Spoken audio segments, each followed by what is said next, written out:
Today I'm going to review the brand new Toyota Supra manual. In the engine bay you find the infamous BMW B58 engine with, in this spec, 340 horsepower and 500 Newton meters of torque. It's not the upgraded 380 horsepower version, which I find is quite odd, but it is what we have. And as we've seen previously, this does not produce 340 horsepower. This is closer to 380 horsepower. And the engine is coupled to the new manual gearbox, which is an interesting gearbox because it's not the BMW M3 manual gearbox. Toyota is just taking all of the best things from BMW and made something completely original gearbox for the Toyota Supra manual. So that's incredibly cool. I need to talk about the looks because the Supra has been on the market for a couple of years, but the looks has just grown on me, especially in this frozen white paint. Big sweeping lines, but still very aggressive, especially around the front here and the lights and just the shape of it. It looks like a classic sports car proportion wise, but you do have some fake vents, and if you come here I'll show you. Here we have a plastic cover that probably goes to the front wheels. If I were you, I would probably remove this, but maybe we'll get a special version of the Supra in the future. Here we have another plastic cover, and this is of course for extracting heat from the engine. Here is an interesting one because if you open the door, this is just metal behind everything. This doesn't go to the rear wheels, so this is just a trim piece, and I have no idea why Toyota did this, but they did it. And look here, there's also a plastic cover, so if you open this up you'll have some extraction from the rear tires. But the absolutely best looking part of the Toyota Supra is definitely the rear. This black lower part, the twin exhaust pipes, the aggressive but not too aggressive rear lights, and the flowing shapes that connect so incredibly well. Looks very close to the prototype, and the shape in general has just grown on me. There's one interesting design feature, and that is that you don't have any button or anything to open the rear trunk. You have to either use the button inside or the button on the key. That looks very close to a BMW key, because it is. So there's no handle or anything, you just have to get your fingers in there and then it's open.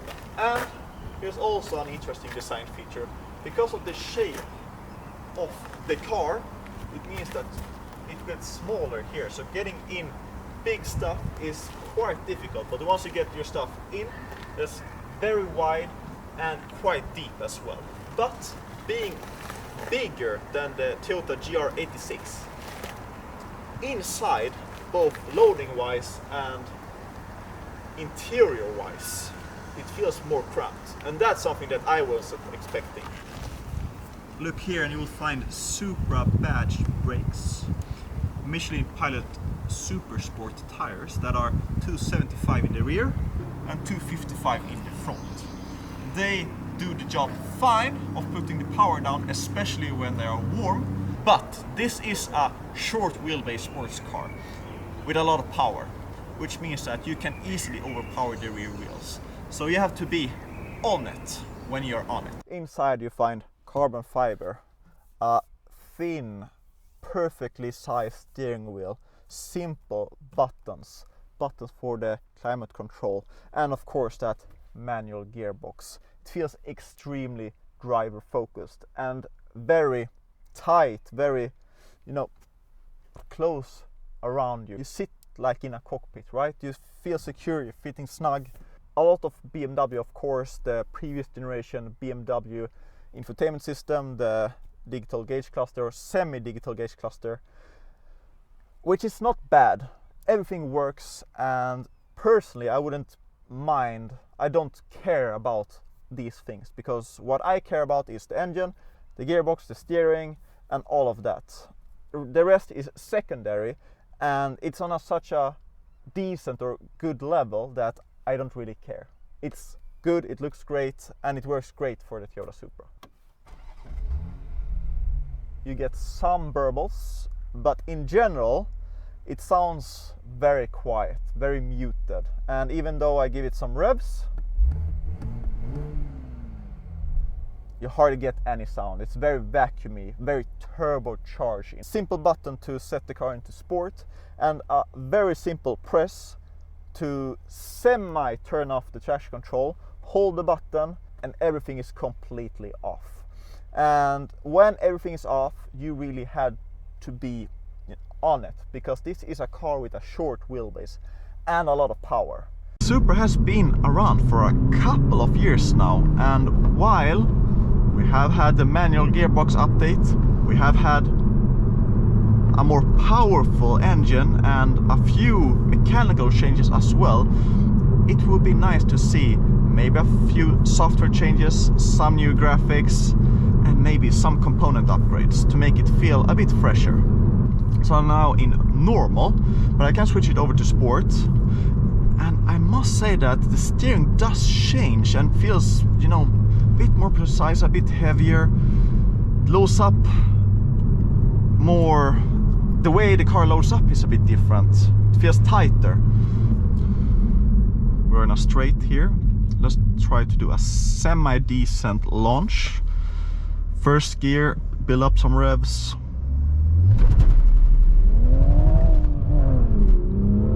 Some tire slip. Strong power delivery. It's lighter being a manual, at around 40 kilograms than the ZF 8-speed.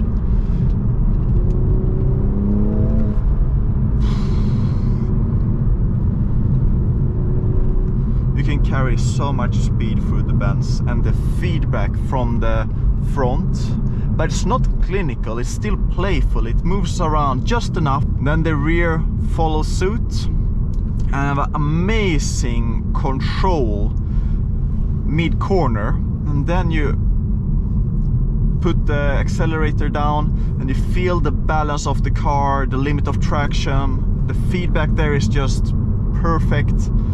Then you get some little slip that the traction control gives you, and then you're out. Just a wow.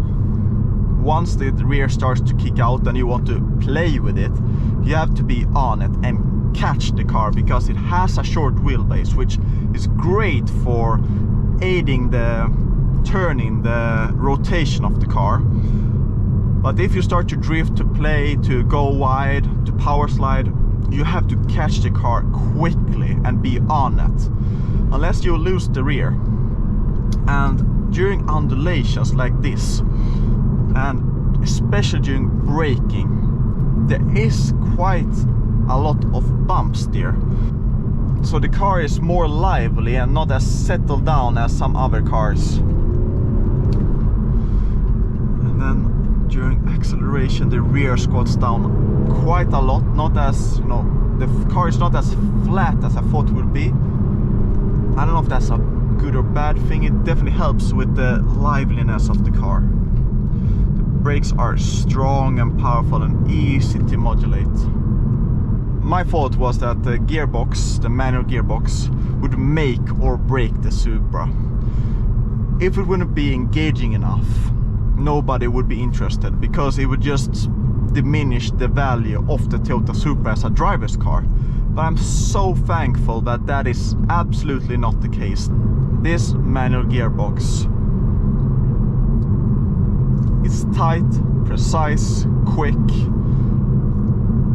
and adds a new level of driver enjoyment for the new Toyota Supra. If you have 700,000 Swedish kronor burning in your pocket and you want to buy a sports car, there are a few alternatives. The cheaper Ford Mustang, a Porsche Cayman, even an Alpine A110, among many others. Maybe even the new BMW M2, M240. The list goes on and on. But how many of those cars offers this level of driving enjoyment in a manual? The new M2 has grown significantly. The Mustang is quite big. And the Porsche Cayman is a completely different approach to a sports car as well, I think. Which means that if you want a sports car that is small, nimble, powerful, preferably 6 cylinders or more, the Toyota Supra manual is a serious contender of being the go-to sports car to buy. BMW is always upping the game. Porsche will always have an edge with their Cayman. But my mind always drifts away to the likes of the new Toyota Supra manual when I want to buy a car of this caliber, this price range, and a manual. And I think that says so much about the new Toyota GR Supra that I'm considering this in the highest regards of the sports car segment at that price. And with that, that's my conclusion of the new Toyota Supra manual. See you next time.